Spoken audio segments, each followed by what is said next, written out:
할렐루야. 봄꽃이 만발한 완연한 봄날입니다. 이 꽃이 활짝 피어난 주일에 여러분과 제가 온 마음 다하여 하나님께 예배드릴 때에 우리의 인생을 이 긴 고난을 뚫고서 봄꽃처럼 활짝 피어나는 인생이 될 수 있도록 오늘 예배를 통해 놀라우신 은혜와 사랑을 부어주실 줄 믿습니다. 특별히 오늘은 종려주일입니다. 우리 구주 예수님께서 여러분과 저를 죄에서 구원하시려고 우리 대신 십자가에 달리시기 위하여 예루살렘 성으로 들어가신 너무나 소중한 주일입니다. 오늘부터 고난주간이 시작되어지고요, 이번 주간 금요일 예수님이 우리를 위해 십자가에 못 박히시는 날이 되는 것입니다. 그리고 다음 주일은 우리를 위해 죽음을 이기시고 부활하신 놀라운 부활절이 되는 것입니다. 우리 이 한 주간 거룩히 구별하여 예수님 가신 길을 함께 나아가기 원합니다. 오늘 예배가 그 은혜와 구원과 하나님의 새 역사의 시작이 되어지기 원합니다. 우리 이러한 간절한 믿음을 가지고 일어나십시다. 하늘의 문을 여소서 찬양드리며 우리 주님께로 나아가겠습니다.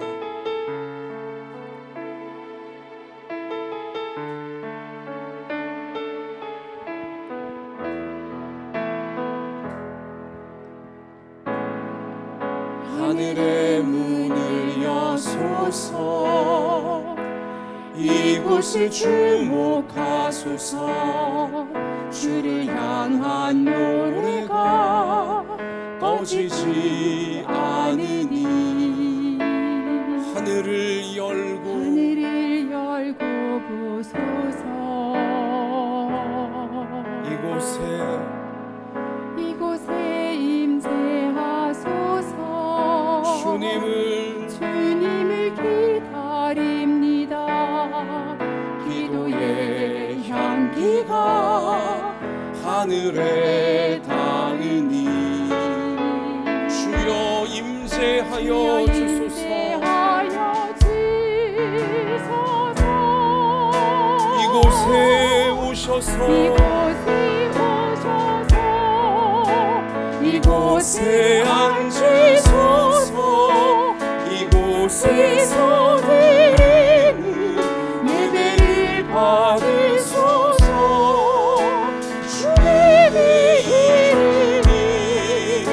주님의 이름만이, 오직 주의 이름만 이곳에 있습니다.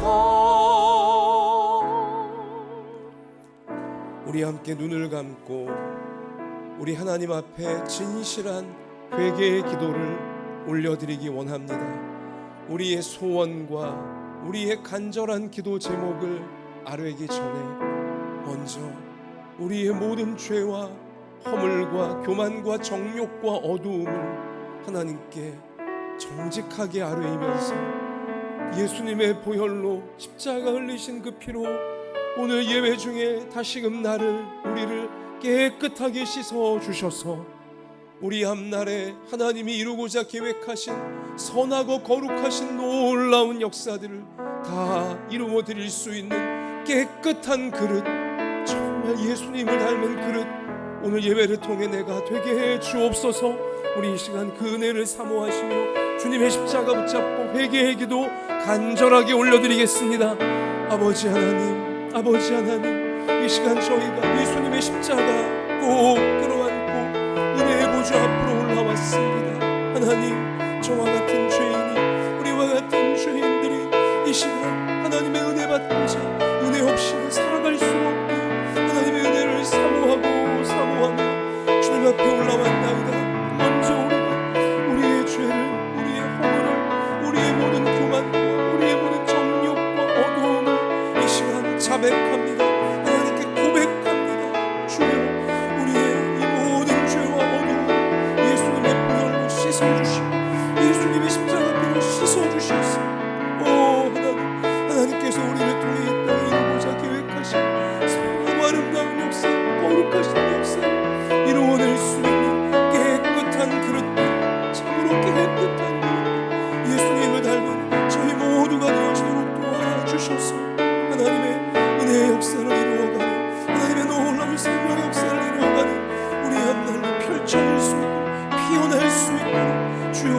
받으시고 주여 우리를 받으시고 주여 우리를 불쌍히 여기시고 우리를 새롭게 해 주시옵소서. 오 하나님 우리를 새롭게 해 주옵소서. 만일 우리가 우리 죄를 자백하면 그는 미쁘시고 의로우사 우리 죄를 사하시며 우리를 모든 불의에서 깨끗하게 하실 것이요. 아멘. 사랑의 하나님, 이 시간 저희가 예수님의 십자가 나를 위하여 몸을 찢고 피 흘려 주신, 그렇게 나의 모든 죄를 용서해 주신 예수님을 꼭 붙잡습니다. 우리의 모든 허물과 죄와 교만과 정욕과 어두움을 십자가 앞에 다 고백합니다. 주님의 그 피로 우리를 깨끗하게 정결하게 씻어 주시옵소서. 오늘 예배드림을 통해 십자가를 붙잡음을 통해 우리가 죄의 권세에서 어두움의 권세에서 해방되게 하여 주시고, 하나님께서 우리를 통해 이 땅에 이루고자 계획하신, 우리 인생 가운데 이루고자 계획하신 선하시고 거룩하신 앞날로 우리 모두가 다 나아갈 수 있도록 오늘 예배를 통해 우리를 새롭게 하여 주옵소서. 아픈 몸을 고치시고 상한 마음을 고치시고 무너진 인생들을 세워주셔서 하나님의 거룩하신 뜻이 이루어지는 천국의 열매가 맺혀지는 우리의 삶이 되어지도록 하나님께서 풍성하신 은혜로 우리를 채워주실 줄 믿습니다. 함께 해주시는 예수님 이름으로 기도드립니다. 아멘. 전능하사 천지를 만드신 하나님 아버지를 내가 믿사오며 그 외아들 우리 주 예수 그리스도를 믿사오니 이는 성령으로 잉태하사 동정녀 마리아에게 나시고 본디오 빌라도에게 고난을 받으사 십자가에 못 박혀 죽으시고 장사한 지 사흘 만에 죽은 자 가운데서 다시 살아나시며 하늘에 오르사 전능하신 하나님 우편에 앉아 계시다가 저리로서 산자와 죽은 자를 심판하러 오시리라. 성령을 믿사오며 거룩한 공회와 성도가 서로 교통하는 것과 죄를 사하여 주시는 것과 몸이 다시 사는 것과 영원히 사는 것을 믿사옵나이다. 아멘. 자리에 앉읍시다. 찬송가 149장 우리 진실한 믿음으로 찬양드리겠습니다.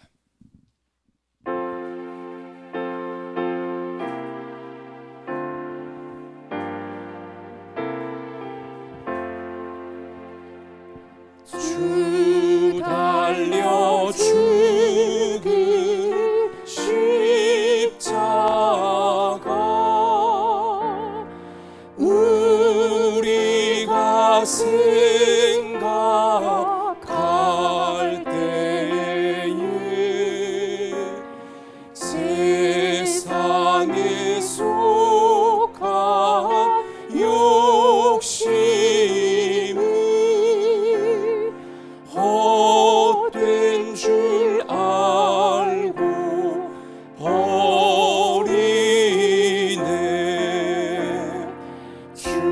죽으신 그 주 밖에는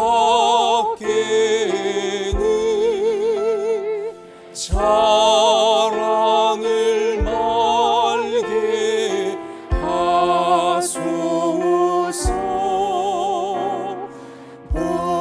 보혈의 공로 힘입어 교만한 마음을 버리네. 못 박힌 손발 보니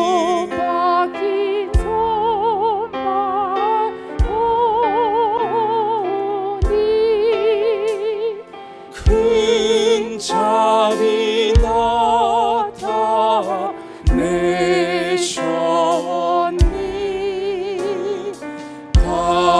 가시로 만든 멸류관 우리를 위해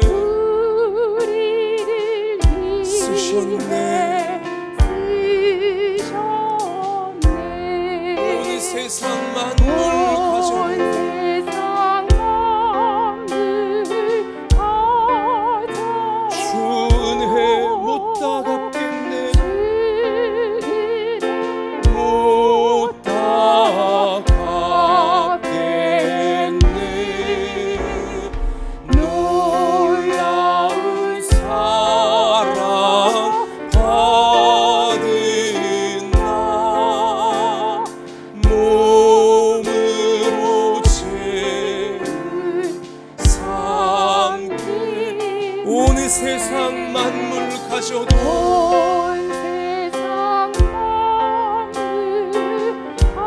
주는 은혜 못다 갚겠네 못다 갚겠네 놀라운 사랑 받은 나 몸으로 채울 사전 우리 가슴에 두 손을 포개고 찬양합시다. 온 세상 만물 가져도 주네 못다 갚겠네 놀라운 사랑받은 나 사랑받은 나 몸으로 채울 삼겠네.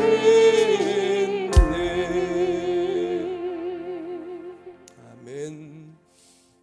우리 이 시간 우리의 모든 감사와 믿음을 담아 기혜정 집사님 우리 하나님께 기도드리시겠습니다.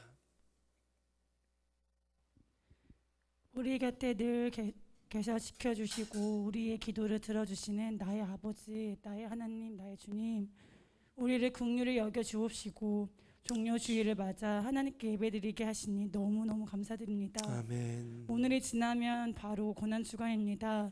우리가 드리는 이 예배가 기뻐 받으시는 산제사가 되기를 원합니다. 아버지. 우리들의 삶을 주님께 봉헌하고 주님의 삶과 피를 통해 우리들의 삶이 주님의 부활을 증거하는 삶으로 변화되도록 은혜 내려 주시옵소서. 아멘. 주님의 고난에 동참할 수 있는 성도들이 되게 하옵소서. 아버지. 주 하나님, 우리를 불쌍히 여겨 주시옵소서. 우리는 죄인입니다.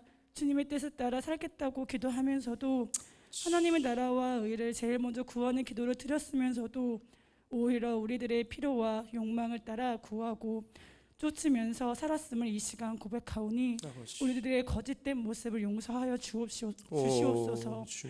고난 주간을 맞이하여 우리가 나의 모든 정욕을 십자가에 못 박게 하시고 나를 죽이고 예수님의 살아나는 역사가 일어나게 해주실 것을 간절히 소망합니다. 아멘. 하나님의 자녀로 부름받는 우리들이 회개와 자기 부정을 통해 날날이 새로워지는 믿음을 갖도록 이끌어 주시옵소서. 아멘. 나눔과 화해의 삶으로 이 땅 위에 평화를 이루게 하여 주옵시고 고난 주간에 이 나라가 하나님께 회개하는 역사가 일어날 수 있도록 은혜 베풀어 주시옵소서. 아멘. 우리 마음대로 살았던 것들을 모두 하나님 앞에 내려놓고 먼저는 성도들이 회개하고 주님의 복음 말씀으로 돌아오는 역사가 일어나게 하실 것을 믿습니다. 아멘. 사랑하는 주님, 기억하여 주시옵소서. 우리 유초등부와 우리 중고청을 기억하여 주시고 아버지. 종료 주일을 맞이해서 우리 학생들에게도 하나님의 은혜를 베풀어 주시기를 간절히 소망합니다. 아멘. 어릴 때부터 주님을 만나서 구원받고 하나님을 잘 섬기는 자녀로 성장할 수 있도록 이끌어 주시고 고난 주간에 어린 자녀들의 믿음이 생길 수 있도록 성령님 인도하여 주실 것을 믿습니다. 아멘. 주님, 우리가 실패를 두려워 말게 하시고 다만 실패와 실수를 통해 성숙하지 못하고 주저앉는 나약함을 두려워하게 하옵소서. 아버지. 주님은 십자가에서 승리하셨습니다.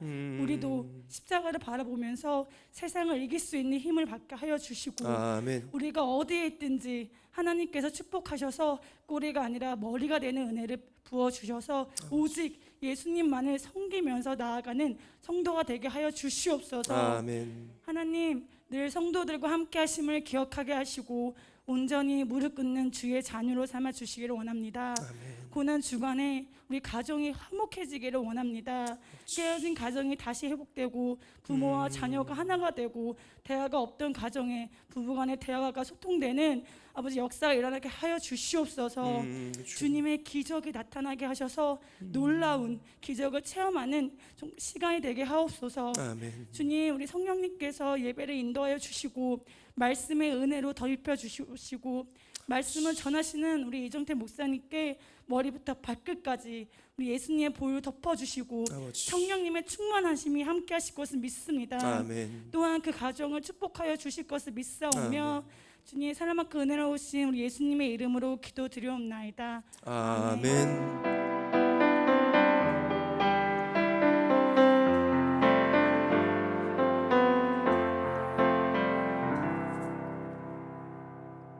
하나님께서 오늘 우리 가운데 주시는 생명의 말씀은 구약성경 창세기 30장 17절부터 24절까지의 말씀입니다.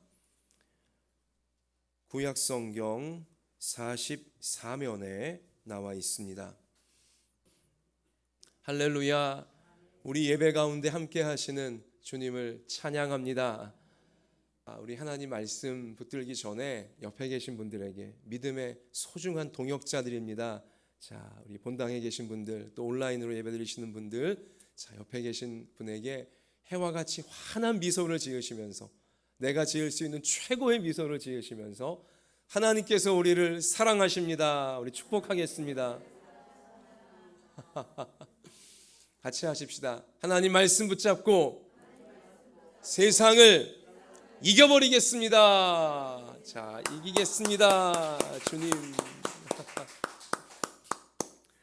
박수 칠 일이 없는 요즘 코로나 시국이기 때문에 우리 예배드리며 하나님 앞에 나올 때 힘차게 믿음의 박수를 하시면서, 소망의 박수를 하시면서 새 힘을 얻는 우리가 되어지시기를 바랍니다.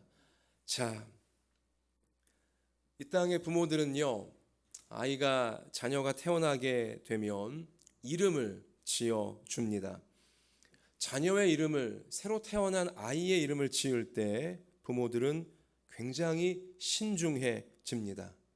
왜 그렇습니까? 그 지어주는 이름에는 자녀를 향한 부모의 선하고도 간절한 소망이 담겨지기 때문이고요.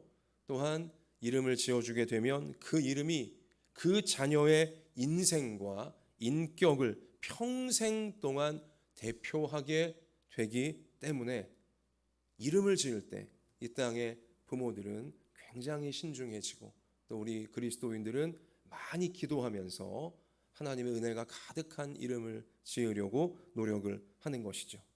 자, 우리가 오늘 함께 읽은 구약성경 창세기 본문 말씀에 보면 우리 믿음의 조상, 우리 믿음의 족장 가운데 한 명인 야곱에게 두 명의 아내가 있었습니다. 과거 구약시대, 아주 오래전 구약시대 때 세상 풍습이 다 그러했기에 이제 그 야곱에게 두 명의 부인이 있게 되었는데요. 사실 야곱이 소위 세상 풍습을 따라 두 명의 부인을 처음부터 두려고 했던 건 절대 아니었습니다. 왜냐? 그의 아버지 이삭은요, 당시 여러 부인을 거느리던 일부 다처가 당연한 구약 시대 가운데서도 거의 유일하다시피 이 야곱의 아버지 이삭은 오직 한 명의 부인 리브가와 평생을 해로하며 하나님 주신 사랑을 나누고 참 모범적으로 너무나 귀하게 살았습니다. 야곱은 그러한 아버지 모습을 보았기 때문에 야곱 본인도 사실 사랑하는 한 여인과 복된 가정을 이루어서 행복하게 살고 싶어 했습니다. 그런데 이제 야곱이 죄를 짓게 되어지고 욕심이 너무 조급했던 나머지 형을 속이고 자기가 존경했던 아버지를 속이고 장남의 축복, 큰아들이 받아야 되는 축복을 둘째였음에도 불구하고 가로채려고 그렇게 시도를 하다가 다 들통나게 되어지고, 결국은 형 에서가 동생 야곱 죽여버리겠다고 분노하는 바람에, 당연하죠, 결국 집에 있지를 못하게 되고 이제 어머니 외가댁으로, 아주 먼 거리에 있는 외가댁으로 도망을 갈 수밖에 없는 신세가 된 것입니다. 자, 이제 어머니의 고향 땅 쪽으로 광야를 통과하며, 무서운 광야를 통과하며 드디어 도착을 하게 되었고요. 그 어머니의 고향 지역에서 도착하여 우물가에 목을 축이고 있었는데 한 여인이 우물가로 나오는 모습을 보고 또 그 여인이 행하는 모습들을 보면서 야곱은 한눈에 반해버리게 됩니다. 바로 그녀의 이름이 라헬이었습니다. 그리고 이제 그녀를 따라 그녀의 집으로 가게 되어지는데요. 이 라헬의 아버지는 이제 라반이라고 하여서 자기 어머니 리브가의 오빠가 되는 인물이었습니다. 하나님의 섭리 가운데 제대로 찾아오게 된 것이죠. 자, 근데요, 이 당시 구약 시대에는 오늘날처럼 우리 인구가 대단히 많은 시대가 아니었고 친족끼리도 이제 결혼을 하는 이제 그런 시대였기 때문에 야곱은 정말 잘 됐다. 하나님이 나를 인도하셔서 이렇게 우리 친족의 우리 어머니의 가문으로 나를 인도하셨구나 감사드리며 또한 이 가문 속에 나를 반하게 한 이렇게 아리따운 여인이 있다니 부푼 이제 결혼의 꿈을 꾸면서 자기 삼촌 라반의 집에서 열심히 일을 하게 되는 것이죠. 라반도 야곱을 마음에 들어하고 그래서 이제 열심히 이제 우리 같이 살아가자. 그리고 라헬 내 딸을 아내로 너에게 주리라. 뭐 이렇게 이제 했습니다. 자, 그런데 열심히 이제 이 외삼촌의 집에서 일을 하면서 내가 이제 라헬을 아내로 맞을 수 있구나 부푼 꿈을 갖고 결혼식까지 이제 치릅니다. 그런데 결혼식 날 밤에 이 외삼촌 라반이 과거 형을 속임수로 속여서 아버지를 속임수로 속여서 장자의 축복을 본인이 빼앗으려고 했던 것에 대한 이제 하나님의 교육, 마치 교육처럼 결혼식 그날 밤에 자기 외삼촌 라반이 자기를 속이는 것입니다. 꿈에도 생각하지 못했던 끔찍한 일이 벌어집니다. 뭐냐? 이 자기가 좋아한 자기 신부로 여긴 라헬에겐 언니가 있었는데요. 레아라고 하는 이제 언니가 있었습니다. 그런데 외삼촌 라반이 이 신혼방에 라헬이 아닌 레아를 넣어준 것입니다. 아버지의 심정이었습니다. 왜냐? 이 라반에겐 두 딸 레아와 라헬이 있었는데 레아는 외모가 많이 부족했습니다. 그러니까 남자들이 외적으로 사실 많이 보잖아요. 하나님은 사람의 중심을 보시나 사람은 외모를 보고 특히 사람 중에 남자는 더더욱 그냥 외모에 눈이 먼 남자들이 많기 때문에 이 레아, 큰딸인 레아를 예뻐해주고 그 큰딸에게 반하여 결혼하겠다고 나서는 남자가 그 동네에 아무도 없던 것이었어요. 그러니까 그런 큰딸을 바라보는 아버지 라반의 심정이 오죽했겠습니까? 반면 둘째 딸 라헬은 항상 동네에서 인기가 많은 거죠. 남자들이 항상 따라다니면서 라헬을 좀 달라고 결혼하게 해달라고 늘 졸랐던 거죠. 그러니까 이 아버지로서 라반이요. 그러면 절대로 안 되는 것이었지만 그냥 이러고 있다가 큰딸 시집도 못 보내고 큰일 나겠다 싶어서 지금 자신에게 어떻게 보면 목숨을 맡기고 있는 도망자 신세인 야곱을 속여서 큰딸을 그냥 신혼방에 넣어준 것입니다. 야곱은 큰딸인지도 모르고 다음날 아침에 깨보니 에그머니나 라헬이 아니라 언니 레아가 있는 것이잖아요. 불같이 화를 내면서 어떻게 삼촌이 나한테 이럴 수가 있냐고. 그러자 이제 삼촌이 구렁이 담 넘어가듯이 이제 대충 얼버무리면서 그래 미안하다.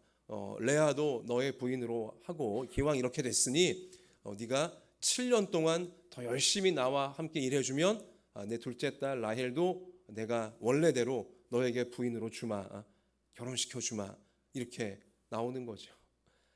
아버지와 형을 아주 교묘한 속임수로 속였던 야곱을 하나님께서 속임을 당하는 기분이 어떤지, 얼마나 아픈지, 그리고 다시는 속이는 사람이 되지 않도록 만드시기 위하여 뼈아픈 속임수에 이 야곱이 당하게 하시는 것입니다.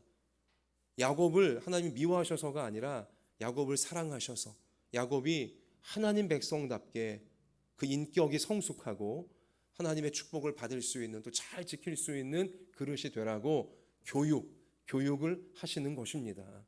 그래서 이제 야곱은 라헬까지도 두 번째 부인으로 얻게 되어지는데요. 그리고 7년 후에 얻게 되는 것이 아니라 그래도 외삼촌이고 양심이 있기 때문에 7일 뒤에 라헬도 이제 결혼시켜서 야곱의 부인이 되게 하고, 그러나 7년 동안은 야곱 너가 나와 함께 일을 해줘야 된다, 이렇게 약조를 하게 만든 것이죠. 자, 여러분, 이렇게 해서 야곱이 원하지 않는 2명의 부인을 얻게 되어진 것입니다. 자기는 라헬만 원했었지만 그런데 언니인 레아까지도 부인으로 얻게 되어진 것이죠. 자, 여러분, 이제 그 다음부터 펼쳐지는 이야기는 여러분과 저의 상식적인 상상에 맞아떨어지는 이야기입니다. 부인이 2명이니 이제 남편에게 내가 더 사랑받고자 얼마나 참 치열한 그러한 안타까운 일들이 그 자매 가운데 벌어지겠습니까? 그들 가운데 그런 일이 벌어지고야 말았어요. 근데 이제 오늘 제가 성경을 좀 풀어드릴 텐데 보면 큰딸인 레아는 경쟁심이 별로 없는 사람이었습니다.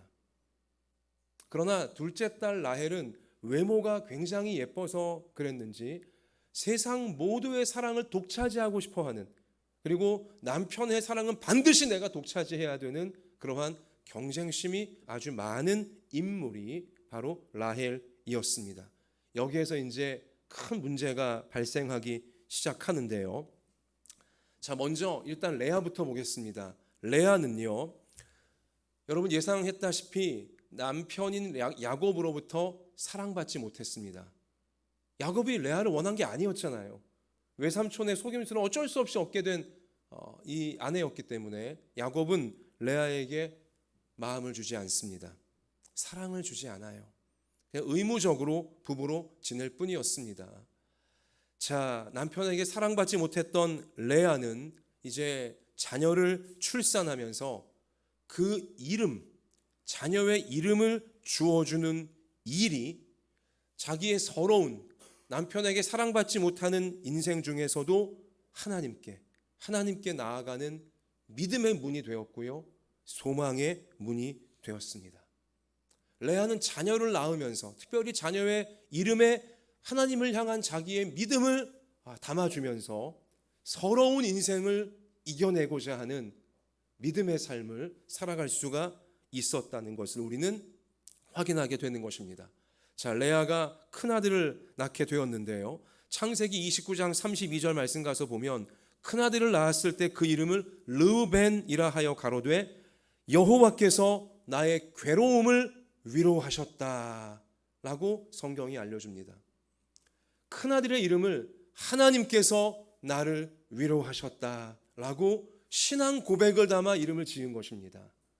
남편에게 사랑받지 못하는 서러운 여인의 괴로움을 하나님께서 위로해 주셨습니다.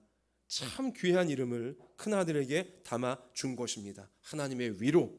또 둘째 아들 시므온을 낳고는 이 시므온의 이름은 어떤 뜻이냐면 하나님께서 나의 기도를 들으셨습니다 라는 뜻입니다. 기도를 들으시는 하나님, 이러한 믿음의 이름을 둘째 아들의 레아는 서러운 인생 중에 담아 준 것이죠. 셋째 아들 레위를 낳습니다. 레위란 이름의 뜻은 연합되리라. 뭐예요?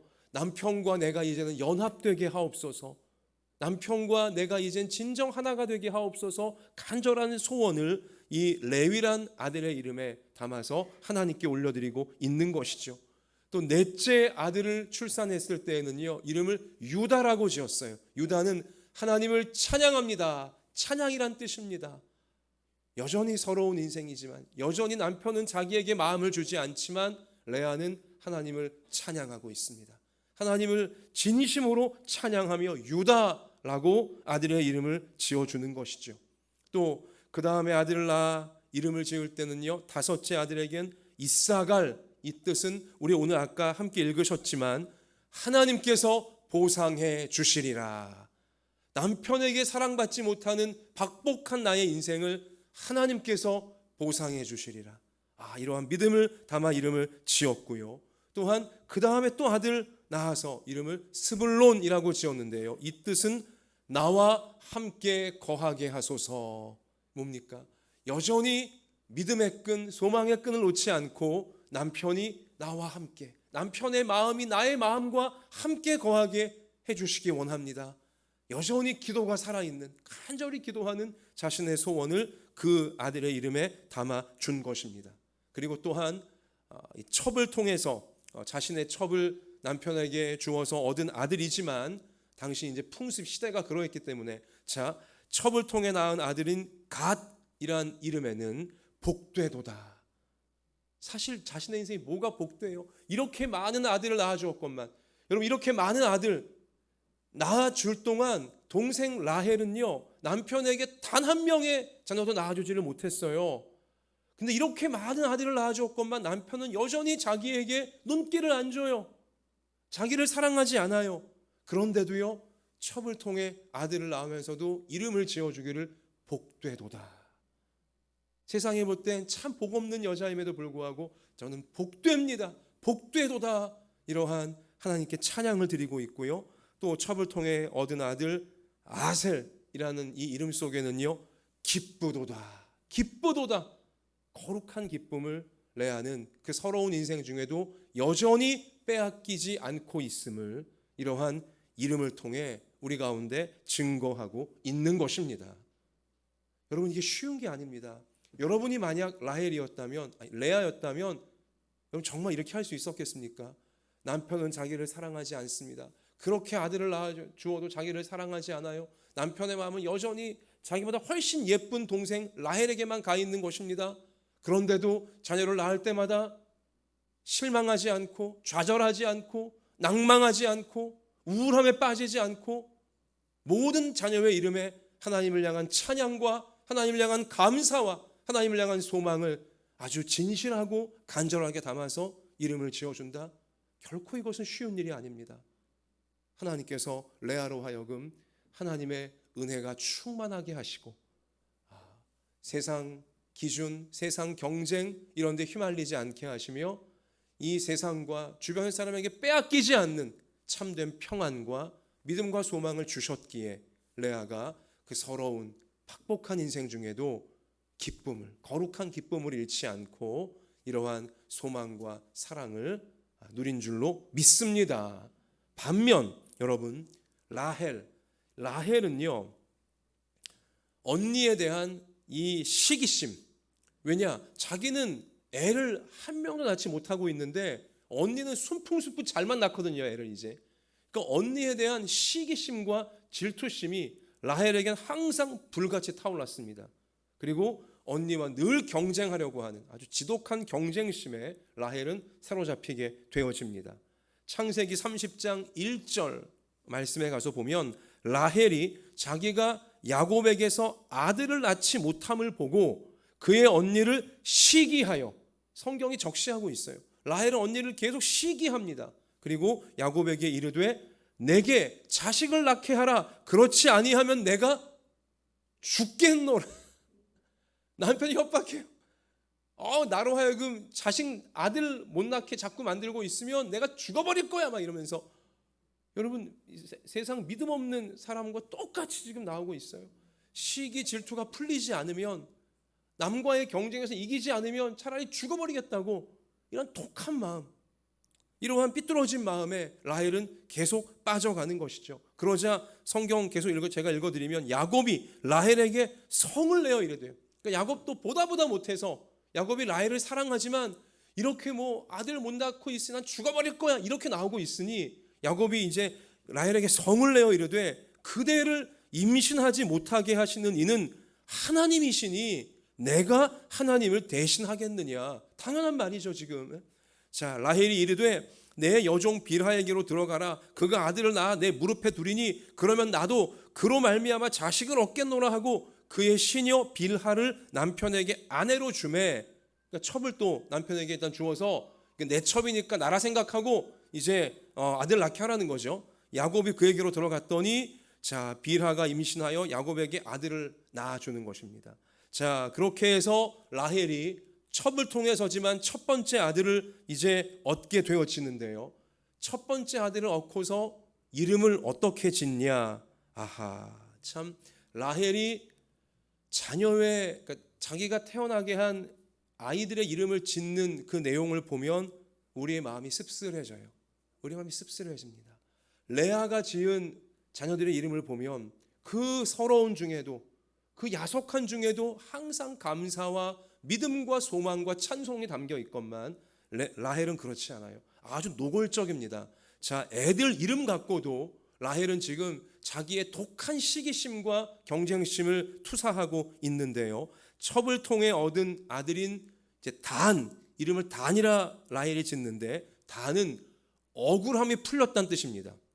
억울함이 풀렸다. 아니, 아이의 이름에 억울함이란 이런 의미가 들어가는 거 좋지 않잖아요. 그런데도 억울함이 풀렸다. 물론 풀렸다는 좋은 것이지만 억울함이 풀렸다. 이게 경쟁심과 시기심에 차 있는 이름이고요. 또 첩을 통해 두 번째 아들을 낳게 되어지는데요. 그 두 번째 아들의 이름은 납달리라고 지었는데, 이 납달리는 더더욱 노골적인 이름입니다. 뜻이 뭐냐? 경쟁에서 이겼다예요. 애 이름을 경쟁에서 이겼다, 이렇게 라헬은 지어버리고야 마는 것이죠.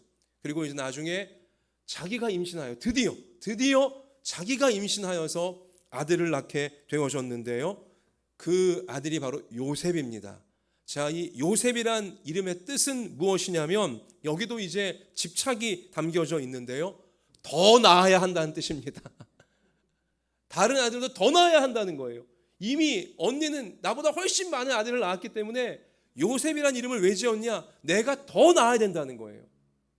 이러한 경쟁심이 자기가 낳은 아들에게 다 담겨 있고요. 그 이름을 지어주면서, 그리고 라헬은 안타깝게도 그리 오래 살지를 못합니다. 야곱이 이제 아버지가 그리워, 이삭이 그리워, 또 어머니 리브가가 그리워 이 외가댁 지역 먼 지방에서의 생활을 청산하고 다시 고향 땅으로 형 에서가 자기를 죽이려고 하지만 굳게 결심을 하고 돌아가게 되어지는데요. 자, 그 돌아가는 길 노중에 라헬은 안타깝게도 이제 목숨을 거두게 됩니다. 근데 그 라헬이 아이를 낳다가 결국은 목숨을 잃게 되어지는데요. 이 라헬이 낳은 막내 아들, 야곱에겐 12번째 아들에 해당하는데, 이 막내 아들의 이름을 라헬이 이 죽기 직전임에도 불구하고, 어찌 보면 하나님 앞에 서기 바로 직전임에도 불구하고 이때쯤 되면 사실 좀 마음이 풀어지면서 경쟁심이나 시기와 질투심, 이게 이제 무슨 소용이 있어요? 내가 지금 이제 죽게 생겼는데 이게 무슨 소용이 있습니까? 무언가 좀 화해하고 아름다운 마무리를 할 법도 하건만 라헬은 그렇지가 못해요. 죽어가면서 낳은 마지막 아들의 이름까지도 뭐라고 지었냐? 베노니. 베노니는 뭐냐면요, 슬픔의 아들이란 뜻이에요. 아니, 어떻게 애 이름을 본인이 지금 죽어간다 할지라도 슬픔의 아들이라 지을 수 있습니까? 슬픔의 아들. 왜 그렇게 지은 거예요? 언니와의 경쟁에서 내가 이기지 못하고 이렇게 죽게 되다니 너무 슬프다는 것이죠. 끝까지 시기와 질투와 경쟁에 매여 있는 참 안타까운 모습을 라헬은 우리 가운데 씁쓸하게, 안타깝게 보여주고 있다는 사실인 것이죠. 그래서 결국 야곱이 보다 못해서 아이의 이름, 막내 아들의 이름을 베노니, 슬픔의 아들이라 지을 수는 없기에 고쳐줘요. 유일하게 아버지인 야곱이 그 고쳐준 아들의 이름이 이제 베노니인데, 베노니라 할 수 없어서 베냐민이라고 야곱이 이름을 고칩니다. 베냐민은 오른팔의 아들이란 뜻입니다. 발음은 최대한 비슷하게 해서 라헬을 존중해 주면서도 뜻은 전혀 다르게 오른팔의 아들, 소중하다는 뜻이죠. 그렇게 야곱의 이름을 바꿔줄 수밖에 없던 것이었습니다. 자, 사랑하는 성도 여러분, 라헬은요, 자녀의 이름이라고 하는 소중한 가치마저도 욕망에 찬 자신의 시기심과 경쟁심을 표현하는 도구로 전락시켜버리고야 말았습니다. 그 결과, 그렇게 삐뚤어진 마음을 갖고 있는 결과 라헬의 인생은 점점 더 왜곡되고 변질되어지면서 아주 차갑게 바싹바싹 말라갈 수밖에 없던 것입니다. 어쩌면 그 스트레스 때문에 하나님이 주신 천수를 다 누리지 못하고 요절을 하게 되었을지도 모르겠어요. 타인과 자신을 비교하는 늪에 빠지게 되면 우리는요, 하나님을 경외하는 마음을 놓쳐버리게 되고 결국 자기 자신의 인생만 왜곡되면서 파괴되어 갈 뿐이라는 사실을 오늘 라헬의 인생을 통해 우리는 한 번 더 확인해야 하는 것입니다.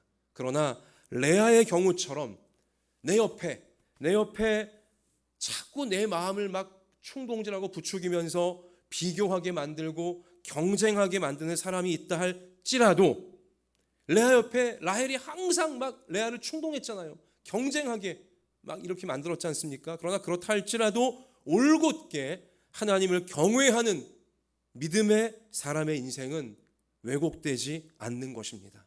오히려 시간이 흐를수록 다른 사람과 비교할 수도 없는 평안과 풍성한 기쁨의 열매, 거룩한 기쁨의 열매를 맺어갈 수 있다는 사실을 레아가 우리에게 보여준 것입니다. 레아는 자녀들의 이름을 항상 박복한 중에도, 서러운 중에도, 너무너무 야속한 중에도 남편 원망하지 않고 동생 원망하지 않습니다. 또 자신에게 이런 환경 주신 하나님을 절대로 원망하지 않습니다. 원망할 법한데도 레아는 절대로 남편과 동생과 환경을 원망하지 않아요. 그리고 모든 자녀의 이름에 항상 하나님을 신뢰하는 깊은 신앙을 담아주는 것이었습니다. 타인과 비교할 때 필연적으로 생겨날 수밖에 없는 자기의 열등감, 나는 동생보다 못생겼다, 나는 동생보다 모든 것이 부족하다, 이 비교할 때 생겨날 수밖에 없는 이 필연적인 열등감과 서러움을 레아는 오히려 하나님께 나아가는 믿음의 발판으로 삼아낸 것입니다. 할렐루야. 이것이 오늘 제일 중요한 포인트입니다. 여러분과 저도 이 땅을 살면서 남과 비교 안 할 수 없습니다. 그리고 또한 남과의 비교 속에서 우리 마음속에 어떤 부분은 다 누구나 열등감이 있어요. 누구나 다 서러운 부분들이 있습니다. 야속한 부분이 있어요. 가족들에게 좀 원망할 법한 문제가 다 누구에게나 있고요. 또한 내 환경 가운데 놓고서 원망할 법한 문제가 누구에게나 다 있습니다. 그리고 하나님을 원망할 법한 문제가 누구에게나 다 있는 것이죠. 비교하면 그래요. 남과 비교하다 보면 열등감이 안 생길 수가 없고요. 서러움이 안 생길 수가 없어요. 원망이 안 나올 수가 없는 것이죠. 그러나 우리가 오늘 꼭 기억해야 될 진리는 무엇이냐? 열등감과 서러움과 원망을 오히려 하나님께 나아가는 믿음의 발판으로 레아처럼 만들어버리자는 것입니다. 그렇게 되면 우리는 우리 인생을 라헬처럼 경쟁심과 시기심, 열등감, 서러움 이런 것 때문에 왜곡시켜버리고 변질시켜버리고 마귀 닮아가는 이러한 어리석음에, 이러한 바싹 인생이 말라가는 우리 그러한 불쌍함에 빠지지 않을 수 있게 되어진다는 것이죠. 여러분과 제가 열등감과 서러움에 빠지지 않고 남과 비교하며 원망과 괴로움에 빠지지 않고 그럴수록 하나님께 감사하며 하나님을 찬양하며 하나님을 신뢰하며 하나님 말씀 붙잡고 나아가게 되어지면 레아와 같이, 오늘 레아가 인생을 통해 보여준 것과 똑같이 여러분과 저는 갈수록 인생을 살아가면 살아갈수록 하나님 주시는 기쁨이 풍성해지는, 거룩한 기쁨이 풍성해지는 놀라운 인생의 주인공으로 우리 모두가 세워지게 될 줄로 믿습니다. 우리가 살고 있는 세상은 시기심을 부추기는 세상입니다. 우리가 살고 있는 세상은 질투심과 경쟁을 자꾸 자극하고 부추기는 그러한 세상이에요. 우리가 사는 세상은 라헬의 세상입니다. 대부의 사람들 다 라헬 같아요. 라헬의 세상을 살고 있지만 라헬의 세상에서 성도는, 여러분과 저는 레아로 살아가는 믿음의 방법을, 믿음의 길을 우리는 꼭 배우고 누려야 할 줄로 믿습니다. 시편 42편 11절 말씀 가서 보니 내 영혼아 너가 어찌하여 낭망하며 어찌하여 너의 속에서 불안하여 하는고 너는 하나님을 바라라. 나는 내 얼굴을 도우시는 내 하나님을 오히려 찬송하리로다. 아멘.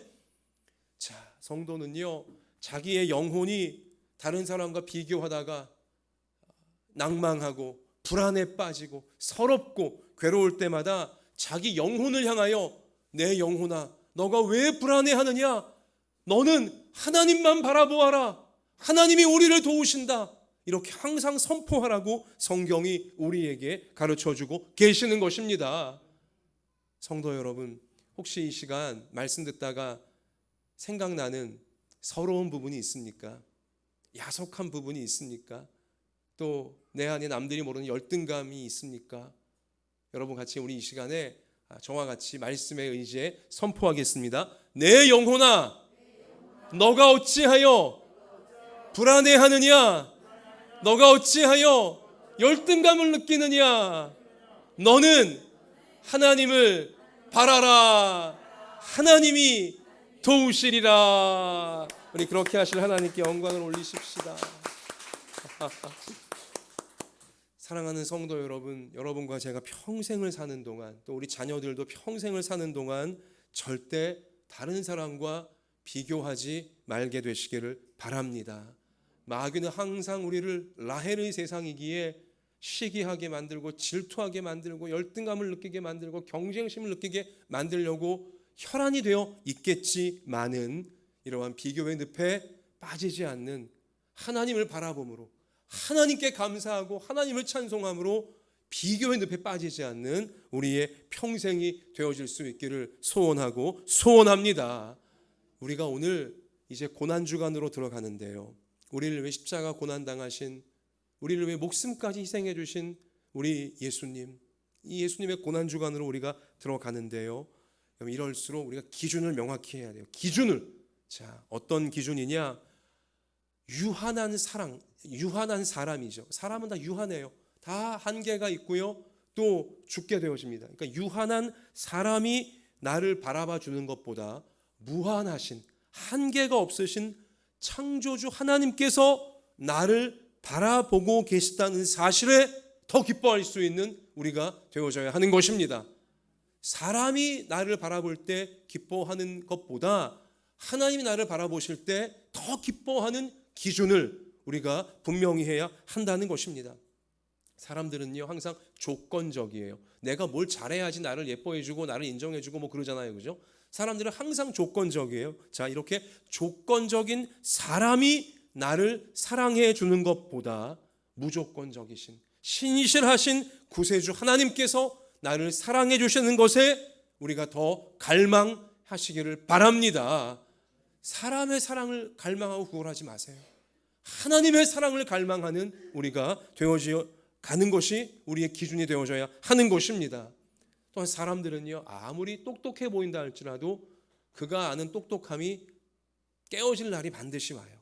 헛똑똑이었음을 이제 인정할 수밖에 없는 순간이 반드시 오거든요. 이렇게 어리석은 사람이 나를 인정해주고 나를 평가해 주는 것보다는 영원하신 하나님께서 나를 인정해 주시고 평가해 주시는 것에 우리의 모든 것을 걸게 되시기를 바랍니다. 사람의 인정과 사람의 평가에 우리 자신을 걸게 되면 항상 스트레스 받고 항상 비교당하고 항상 우리는 괴로울 수밖에 없습니다. 서러울 수밖에 없어요. 여러분과 저를 평가하고 우리를 인정하냐 인정하지 못하냐, 이건 사람이 내게 그렇게 할 수 있는 게 아닙니다. 하나님만 나를 그렇게 하실 수 있는 것입니다.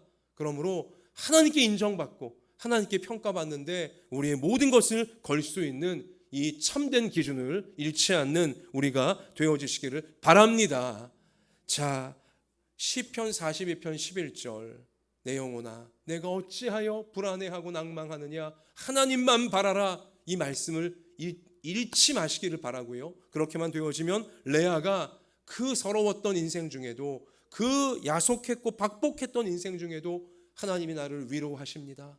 하나님이 나의 기도를 들으십니다. 하나님을 찬양합니다. 하나님이 보상해 주심을 믿습니다. 저는 복된 인생입니다. 기쁨이 가득합니다. 레아의 고백이 여러분과 저의 평생의 고백, 어떤 상황에서건 이 고백을 놓치지 않는 우리가 되게 하실 줄 믿습니다. 다시 강조해 드리지만 사람에게 또 세상으로부터 인정받고 사랑받기 위해 라헬처럼 아등바등하게 되어지면 그 인생의 모습과 결과는 불쌍하게 바싹 말라버린 그러한 앙상한 나무가 될 뿐인 것입니다. 하지만 하나님께 사랑받기를 추구하면, 하나님께 인정받기를 추구하면 우리 중에 모든 분들의 인생이, 우리 모든 자녀의 인생이 레아처럼 점점 더 울창하게 푸르러가는, 여기 꽃처럼 아주 아름다움이 만발한 우리 그러한 거룩한 인생으로, 놀라운 인생으로 하나님께서 우리를 세워주실 줄 믿습니다. 자, 어떻습니까? 오늘 우리 예배드리면서 나의 인생을 이끌고 있는 원동력이 무엇인가 잘 한번 다시 생각해 보십시오. 하나님을 신뢰하는 든든한 믿음이 내 인생을 이끄는 원동력인가, 아니면 고작 남보다 앞서려고 하는 불안한 경쟁심이 내 인생을 이끄는 원동력인가, 잘 살펴보시기를 바라고요. 이 땅에서의 우리의 삶의 현실이 아무리 살벌한 전쟁터 같다 할지라도 실제 세상 현실이 전쟁터인 것은 맞지만, 그럴수록 여러분과 저의 영혼의 하늘 속에는, 우리 영혼의 하늘 속에는 하나님을 신뢰하는, 하나님을 사랑하는 아름다운 노래가, 믿음의 노래가 항상 울려 퍼지는 우리의 평생이 되어지기를 주님의 이름으로 축원합니다. 여러분, 제가 종종 말씀드리지만 저희 집 바로 앞에 놀이터가 있습니다. 애들 놀이터. 애들이 항상 거기서 놀아요. 근데 아이들 놀이터임에도 불구하고요, 애들 놀이터에 날마다 전쟁이 터져요. 하루도 바람 잘 날이 없어요, 그 놀이터에.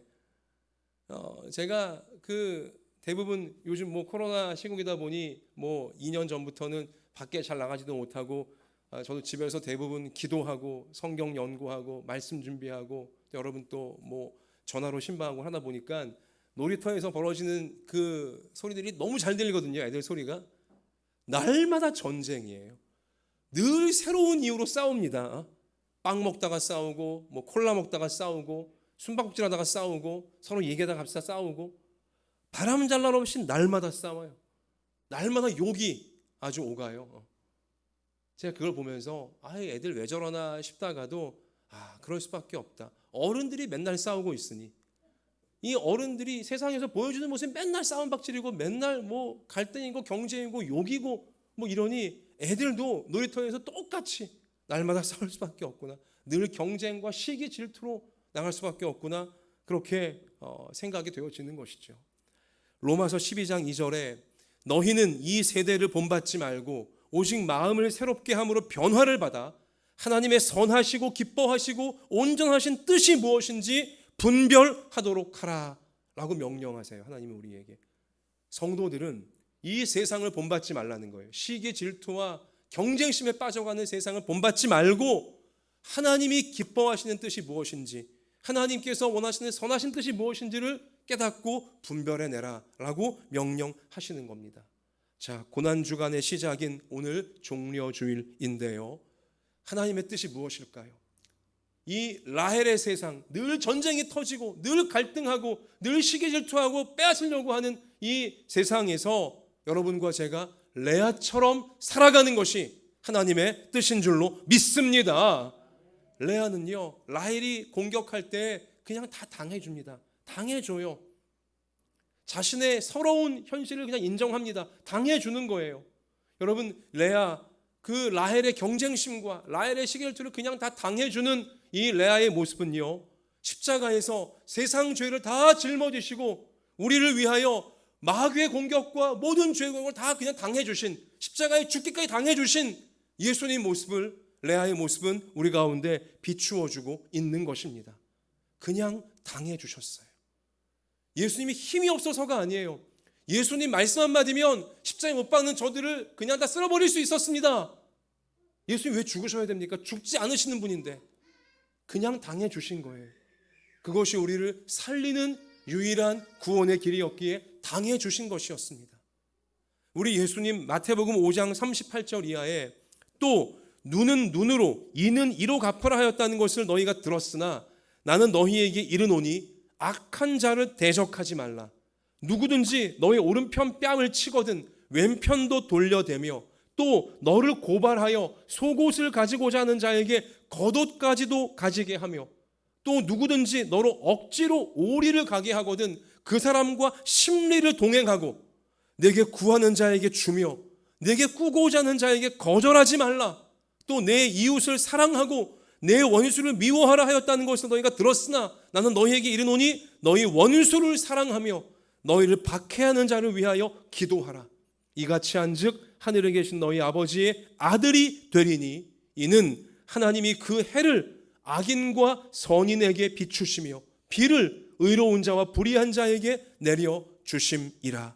너희가 너희를 사랑하는 자를 사랑하면 무슨 상이 있으리요? 세리도 이같이 아니하느냐? 또 너희가 너희 형제에게만 무난하면 남보다 더하는 것이 무엇이냐? 이방인들도 이같이 아니하느냐? 그러므로 하늘에 계신 너희 아버지의 온전하심과 같이 너희도 온전하라.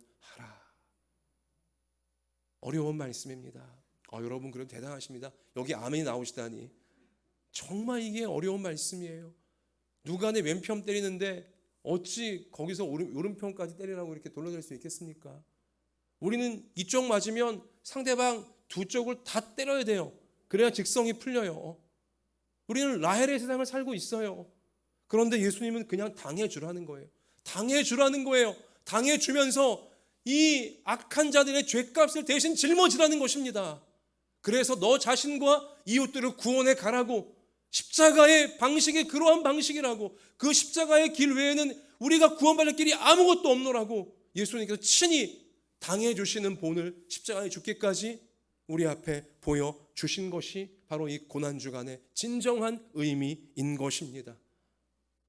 여러분, 그래서요, 저도 이러한 설교를 말만 제가 설교하면 안 되기 때문에 하나님, 제가 그냥 당해주는 거, 세상의 죄값을 다 내가 대신 짊어지고 내가 당해주는 거, 레아처럼, 예수님처럼 제가 이 고난주간 어떻게 실천해야 되겠습니까? 아니, 고난주간 일주일만 달랑하는 것이 아니라 내 평생에 그냥 당해주며 십자가의 사랑으로 녹여내는 우리 이러한 제 실천해야 할 부분이 무엇입니까? 말씀 준비하다가 하나님께서 제가 정말 하기 싫어하는 것이지만 계속 저를 좀 거룩한 압박으로 몰아가시는 것이 있었습니다. 이 부분을 제가 말씀드리고 말씀을 마치겠는데, 여러분도 같이 좀 결심하시자는 의미로 부끄러운 제 얘기를 오늘 말씀의 마지막에 좀 고백을 하는데요, 고난주간을 맞이하며 제가 하나님이 계속 저를 압박하셔서 결심하게 된 내용이 있어요. 뭐냐? 운전할 때 이야기입니다. 여러분, 제가 설교할 땐 얼마나 은혜롭습니까? 또 제가 운전할 때 제 차건 교회 차건 우리 성도님들을 태우고 운전할 때는 굉장히 제가 아주 나이스하게, 젠틀하게, 부드럽게 운전을 합니다만은 저 혼자 운전을 하거나 또 가족들만 이제 차에서 이제 태우고 운전할 때는 제가 좀 터프합니다. 좋게 표현해 터프한 것이지, 좀 제 앞에서 좀 이렇게 마음에 안 들게 막 끼어들거나 좀 마음에 안 들게 운전하는 이제 그런 운전자들이 있거든요. 라헬처럼 막 계속 신경 건드리는 이제 그런 운전자들이 너무나 많아요, 이 땅에 사실. 그러면 제가 그 넘어가야 되건만, 저의 안전을 위해서라도 그냥 넘어가야 되건만, 저도 모르게 젊은 시절부터 꼭 경적을 제가 울려요. 빵빵빵 이제 하는 거죠. 안 그러면 제가 속이 안 풀리는 거예요. 저렇게 나쁘게 운전하면 안 되는데 하면서 이제만. 제가 여러분 태우면 제가 빵빵빵 안 그러잖아요. 얼마나 제가 참는지 모릅니다. 근데 이제 고난주간을 앞두고 하나님이 이 말씀을 저로 전하게 하시는 과정에 이걸 나도 고난주간을 맞이하며 결심을 해야겠구나. 그냥 당해주신 예수님이신데 왼뺨을 맞으며 오른편까지 돌려대라고 하시며 세상의 악한 죄, 이 죄를 대신 짊어지고 당해 죽어라, 사랑으로 녹여내거라 하시니, 주님, 제가 할 수 있는 게 뭘까요? 묵상하다가 운전 버릇을, 내게 나쁘게 대한 운전자를 용서해주는, 빵빵거리지 않고 그냥 당해주는 이러한 훈련을, 이러한 결단을, 그러한 삶을 내가 해야겠구나. 그냥 당해주리라. 운전하다가 못된 운전자가 앞을 가로막아도 그냥 당해주리라. 내가 위험한 상황이 아니면 경적을 울리지 않으리라. 그냥 당해주리라. 저들의 죄를 나도 대신 짊어지고 당해주는 희생의 십자가, 예수님의 길을 걸어가 보리라. 이러한 결심을 하면서 오늘 부끄럽지만 이렇게 고백을 해야 저도 더 지킬 수 있게 되어지기 때문에 여러분들에게 설교 마지막에 고백을 하고 있는 것입니다. 사랑하는 성도 여러분, 말씀을 마치겠습니다. 고난주간을 이제 이 한 주간 맞이하면서 여러분은 어떤 결단을 하시겠습니까? 그냥 당해주는 결단, 가족의 죄를 내가 대신 짊어지고 그냥 당해주는, 이웃의 죄를 그냥 내가 당해주는, 내가 대신 짊어져주는 어떤 결단이 여러분들에게 오늘 있으셔야 되겠습니까? 그리고 이 고난주간을 우리가 훈련의 장으로 삼고 정말 당해주는 우리 그러한 길로 나아가야 되겠습니까?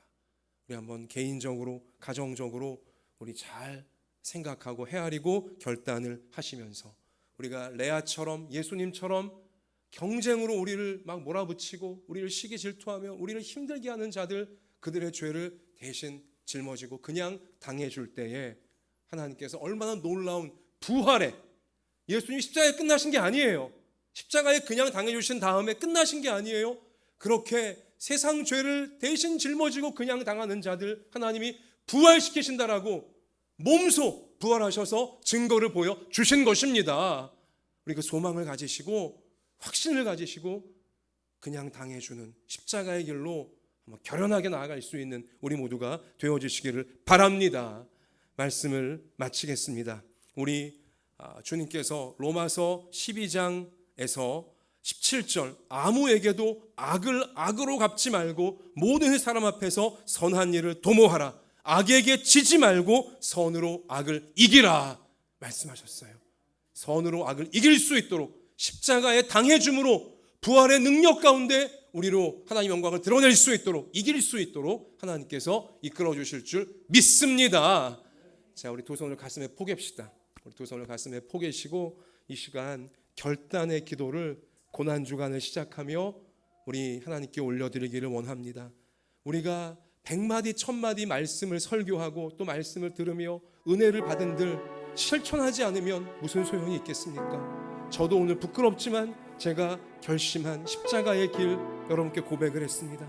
여러분도 고난주간을 시작하며 주님, 제가 예수님 믿고 구원받은 성도답게 나를 위해 대신 십자가에서 죽기까지 나를 사랑하신 희생하신 예수님 믿는 그 믿음으로 구원받은 성도답게 그냥 당해 주어야 되는 십자가의 길을 묵묵히 걸어가야 되는 그 부분이 무엇인가 깨닫게 하여 주시고 이 고난주간 그냥 당해 주기로 저들의 죄를 대신 짊어지고 하나님께 나아가기로 결단하며 실제로 실천할 때에 주님, 내가 부활하고 저들이 부활하고 내 삶의 현장이 천국처럼 달라지는 것을 보는 부활의 날로 나아가도록 도와달라고 우리 이렇게 결단의 기도, 우리 소망의 기도 하나님께 이 시간 간절하게 올려드리겠습니다.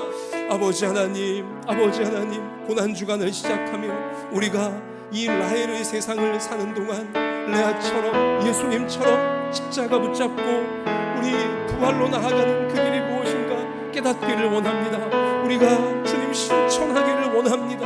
아버지요, 우리를 불쌍히 여겨주시고 우리의 인격과 우리의 인내심과 우리의 힘으로는 도저히 그냥 당해줄 수 없지만 그러나 주님, 우리 안에 사시는 분이 내가 아니고 주님이 우리 안에 사시기에 주님을 믿고 의지하며 나아가면 우리가 그냥 당해줄 수 있고 십자가의 길을 걸어갈 수 있으며 마침내 그러한 저희들을 통해 우리로 부활하게 하시며 아버지, 우리 삶의 현장에 하나님의 천국 역사가 벌어지도록 하나님의 영광 받으신 일명을 맺힐 수 있도록 우리를 사용하실 줄 믿사오니 오 아버지여, 우리 가운데 이 시간 큰 믿음을 더하여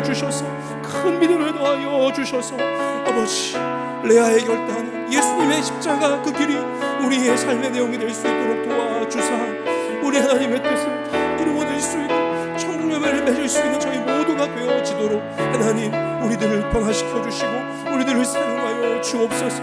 이러한 결단으로 나아갈 때에 아버지, 우리의 모든 어두움을 이기고 우리의 모든 한계를 이기는 부활의 역사가 하나님 영광 받으시고 삶의 천국이 벌어지는 역사 아버지 우리 앞에 나타나게 하실 줄로 믿습니다.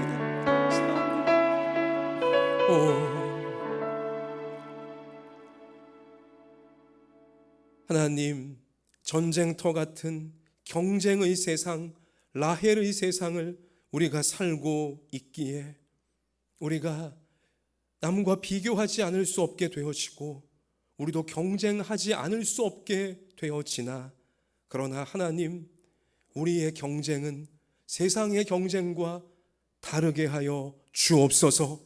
세상 하는 대로 다 따라가고 휘말려 가다가는 라헬처럼 바싹 말라버리는 불쌍한 인생이 내가 되고 남도 그리 되게 만들 수밖에 없사오니 오늘 말씀을 통해 보여주신 레아의 길, 예수님이 십자가에서 그냥 당해주신 이 거룩한 사랑의 길, 우리가 오늘 고난주간을 시작하며 예수님의 십자가의 길에 주님 결단하며 나서게 해 주시옵소서.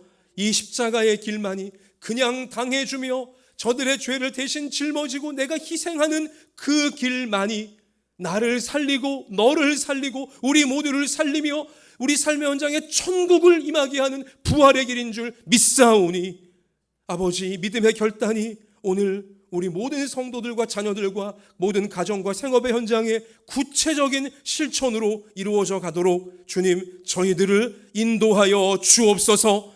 악에게 지지 않고 선으로 예수님의 십자가로 악을 이기고자 할 때에 반드시 이길 수 있도록, 그리고 놀라운 하나님의 기적이, 부활의 기적이, 천국의 역사가 우리의 몸과 마음과 우리 모든 삶의 현장에 나타나게 하실 줄 믿습니다.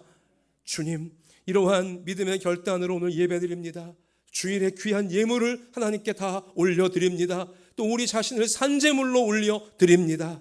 주님, 우리의 몸을, 아픈 몸을 주님께서 건강한 몸으로 고쳐주시고 우리의 상한 마음을 담대한 믿음의 마음으로 변화시켜 주시며 우리 삶의 모든 문제들 가운데 맞춤형 은혜를 베풀어 주셔서 저희가 십자가의 길 그냥 당해주며 마침내 부활의 놀라운 사랑을 보여주는 그 증인 다 될 수 있도록, 그렇게 더욱 힘있게 살아갈 수 있도록 우리를 세워주시고 인도해 주실 줄 믿습니다. 감사드리오며 예수님 이름으로 기도하옵나이다. 아멘.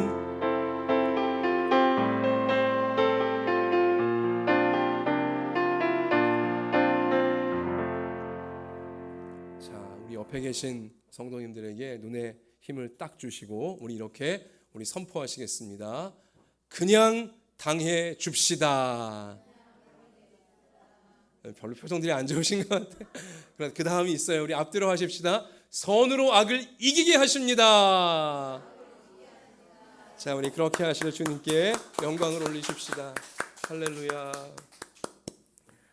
제가 그런 결단을 하니까 저희 집사람이 제일 좋아하는 것 같습니다. 지금 여러분도 그런 결단을 통해 주변 분들에게 기쁨을 줄 수 있는, 평안을 줄 수 있는 우리가 됐으면 좋겠습니다. 여러분, 그리고요, 교회 소식 잠시 말씀드리면 이번 한 주간은 고난 주간입니다. 제가 설교 중에 강조해드렸지만 예수님이 나 같은 죄인 살리시려고 십자가에 목숨을 내어주신 정말 거룩한 한 주간인데요, 우리 결단하셔야 됩니다. 그냥 당해주는, 예수님 닮아가는 부분이 내 안에 이 고난 주간 꼭 있게 하소서.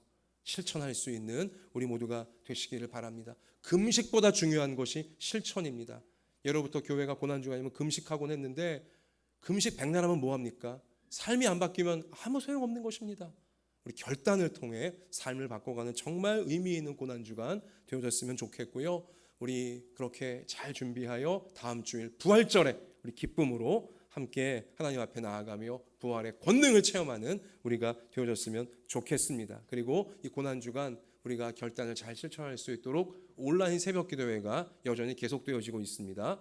5시 반 새벽에 화수목금, 자, 특별히 고난주간 새벽기도회 더 놀라우신 은혜로 우리를 채워주실 것을 소망하면서 온라인상에서 우리 새벽기도회 고난주간에도 함께 만나기를 원합니다.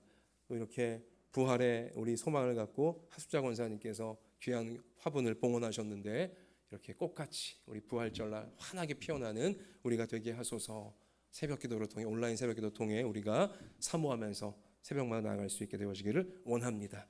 자, 그리고요, 여러분, 우리 오늘 마지막 찬송은 혹시 은혜, 우리 부활절날 우리 같이 좀 불렀으면 좋겠는데요. 옆에 악보가 있는 분도 있을 겁니다. 우리 강대상 의자에 은혜 찬송 한번 다 같이 부르면서 봉헌도 하시고 축도로 오늘 예배를 마치겠습니다. 자, 다 같이 우리 일어납시다. 일어나서 찬양합시다.